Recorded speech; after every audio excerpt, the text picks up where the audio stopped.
Nous sommes le 7 juillet 2023. Je suis dans le studio de Ismet Ganti. Je suis plasticien, musicien, musicien, compositeur et aussi écrivain. Je fais de la poésie, j'écris des pièces de théâtre, romans, etc. Tout ça, je fais depuis très longtemps. Hmm. Je suis peut-être moins connu pour la musique et l'écriture, un peu plus pour les arts plastiques. Voilà une petite présentation très simple qui situe. Mhm. Alors, autre chose pour la présentation, j'ai commencé très tôt à dessiner, à peindre. D'ailleurs, j'ai fait un livre qui s'appelle Early Drawings, où j'ai les dessins de l'époque. C'est-à-dire que le premier dessin que j'ai, qui existe toujours, j'avais 8 ans. Bon, on me dira, tous les enfants font du dessin, bien sûr. Mais moi, j'ai commencé, j'ai continué. C'est peut-être ça la différence. Pour la présentation et situer le travail.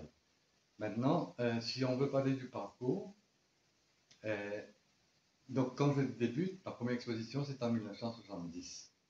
Je crée le groupe 1 avec quelques artistes mauriciens. Et l'idée, c'était. Bon, je vais quand même passer un peu rapidement, parce qu'il y D'accord. a trop de choses à dire. L'idée, c'était de faire la différence entre nous, c'est-à-dire des artistes de l'époque, avec ceux d'avant, qui étaient, je le dis franchement, qui étaient un peu rétrogrades.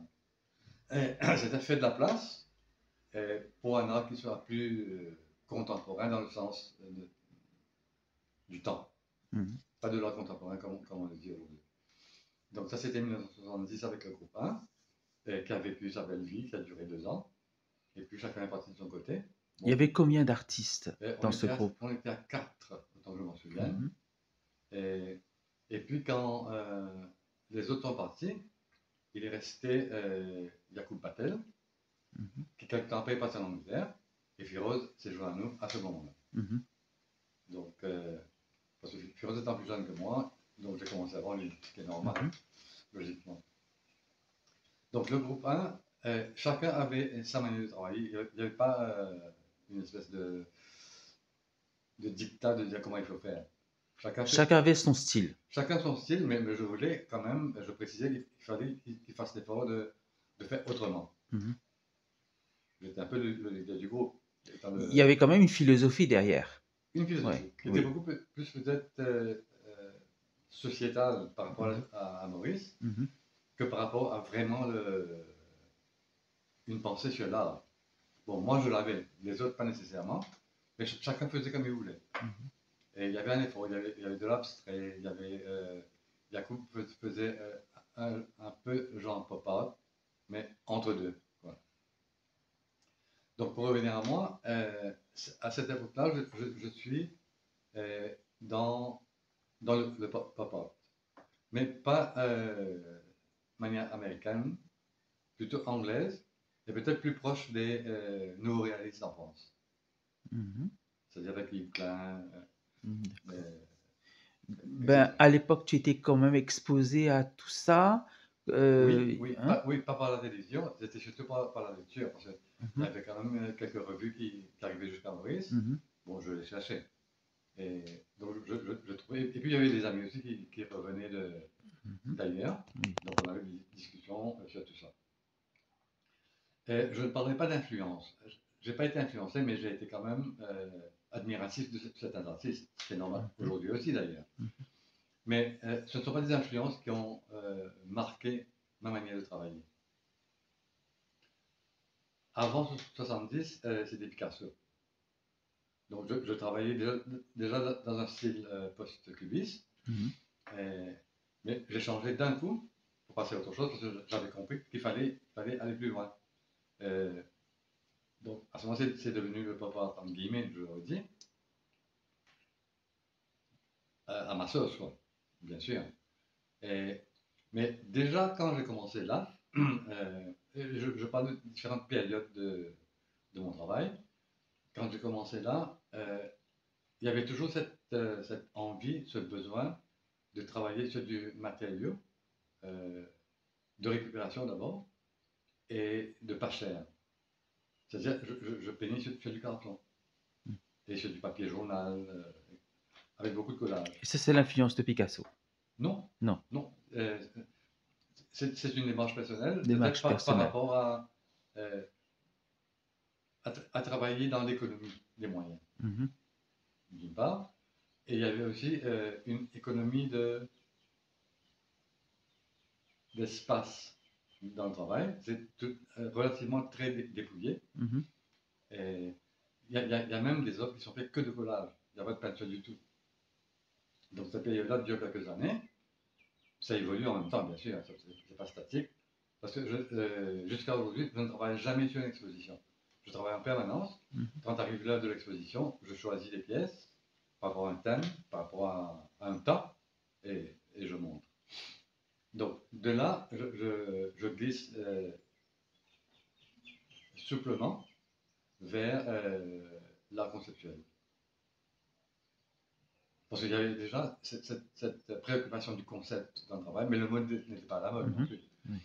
Donc, dans les années 75 à monter, je suis dans le conceptuel, et- mais très conceptuel, hein. C'est-à-dire comme ça se faisait ailleurs. Mhm, Et de là, je bascule dans une autre période euh, où je m'attarde beaucoup sur l'iconographie, mais par rapport au pays.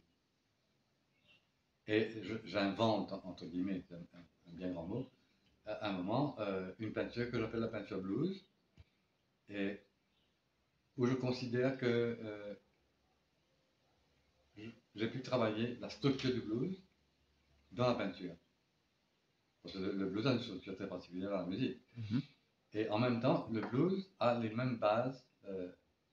Non, c'est le contraire que je dis. Le Sega a les mêmes bases que le blues. Donc c'est une manière déjà de se raccorder au pays Mhm.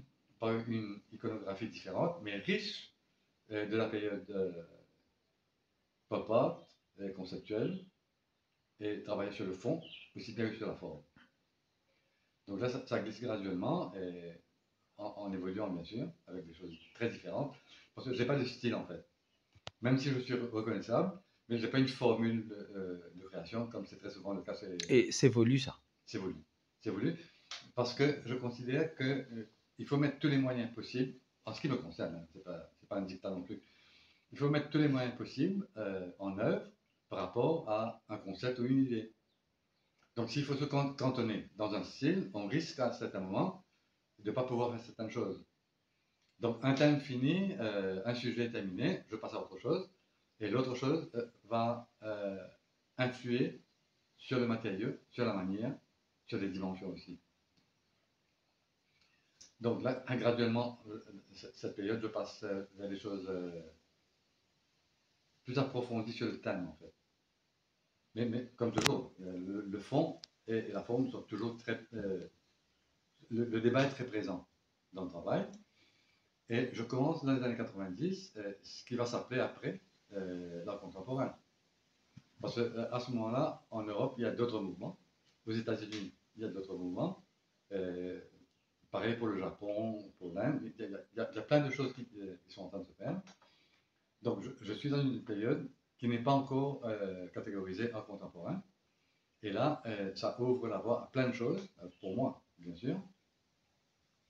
Et quand le terme devient la mode, pour me singulariser, mais pour faire comprendre, j'utilise le terme. Mais il faut que je dise une autre chose. Il y a un terme que j'utilise maintenant, un peu plus souvent, et, et qui, dans l'évolution de l'histoire de l'art, est arrivé dans les années, on va dire 70-80, mais en très petite quantité, c'est le radical art. Pardon? Radical art. Radical Ouais. art. Donc, dans ma manière de travailler, j'étais déjà dans cet état d'esprit.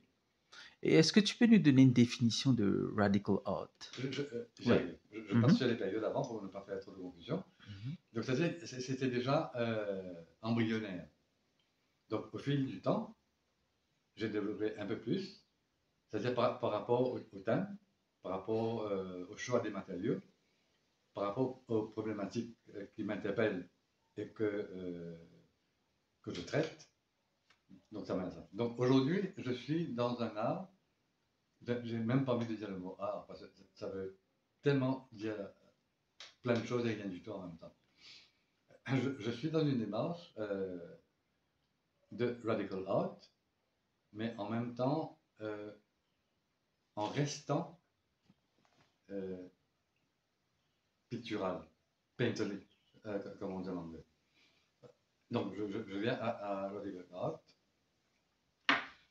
Le radical art est fait par des artistes qui prônent l'action par rapport à des problématiques de société, et donc de politique, mais pas de politique politicienne, pas de parti. C'est-à-dire remettre en cause certaines choses par rapport à l'histoire et dénoncer, proposer. Donc ça peut être des actions, carrément. Donc il y a une dimension politique. Tout à fait. Oui. Je dirais idéologique par rapport à la Mhm. politique. Parce que c'est pas politique politicienne, je l'aurais dit. C'est plus par rapport à une idéologie. Oui, Oui. oui. C'est-à-dire il y a tellement de mensonges aujourd'hui Mhm. par rapport à la politique et à l'histoire, parce qu'on déforme l'histoire en permanence. Donc les artistes radicaux remettent les choses en place, c'est-à-dire avec un discours, avec des textes, avec des objets parfois, et très souvent avec des actions. Mais qui n'est pas du happening comme ça se faisait avant. C'est vraiment des actions politiques, artistiques entre guillemets. Ça devient artistique parce que celui qui le fait est un artiste. Donc peut-être qu'en fait il n'y a pas d'œuvre d'art. Il y a seulement une prise de position, une dénonciation, une protestation et une étude de la question du jour. Donc je suis un peu plus dans cela maintenant. D'ailleurs, l'exposition de Trianon, c'était ça. Et pour Trianon, j'avais dit que ce ne sont pas des œuvres, ce sont des manifestes. Chaque pièce est un manifeste qui parle d'une chose particulière, qui n'a rien à faire avec l'autre. Mais à chacun de voir, d'avoir sa lecture de cette pièce. C'est un peu comme ça que je travaille. Donc là, je suis en train d'aller un peu plus loin dans l'aspect radical, et qui implique aussi l'anarchisme, dans le sens philosophique du terme. Et, alors, donc j'ai fait un rapide survol du parcours. Maintenant, on peut peut-être plus s'attacher aux questions du jour, si tu en as. Donc c'est une remise en En question de permanence. la société, de Mais de soi-même. l'idéologie Oui. dominante, je ne sais pas, le capitalisme. Ah, bien sûr, Oui. bien sûr. Mhm. Est-ce que tu as exposé à l'étranger? Oui, Oui. oui, souvent. Mhm. Souvent. Beaucoup à La Réunion. Et puis dans la région, il y avait l'Afrique du Sud, il y a eu les Seychelles, à Bruxelles, à Düsseldorf, au Japon, en France, en Angleterre, un peu Mhm. partout. Oui. Des expositions collectives. Mais très souvent collectives. Et à La Réunion, j'ai fait quelques solos. Mhm. Et, mais ailleurs, c'est beaucoup plus collectif. C'est quand même compliqué de faire une expo solo à New York. Ouais. Donc c'est un parcours quand même très riche, Oui, hein, oui, tout à fait. ouais, Tout à fait. avec d'innombrables expositions, tant à Maurice, tant à l'étranger. Mm. Et avec beaucoup d'échanges, parce que je suis euh, à cheval sur le collaboratif. Mhm. C'est-à-dire, quand on pense, on est seul à penser à des choses. Mais quand on travaille, il faut que ça soit communiqué, il faut que ça soit partagé, et peut-être même travailler ensemble avec d'autres personnes. Donc, c'est un peu ma manière de voir les choses.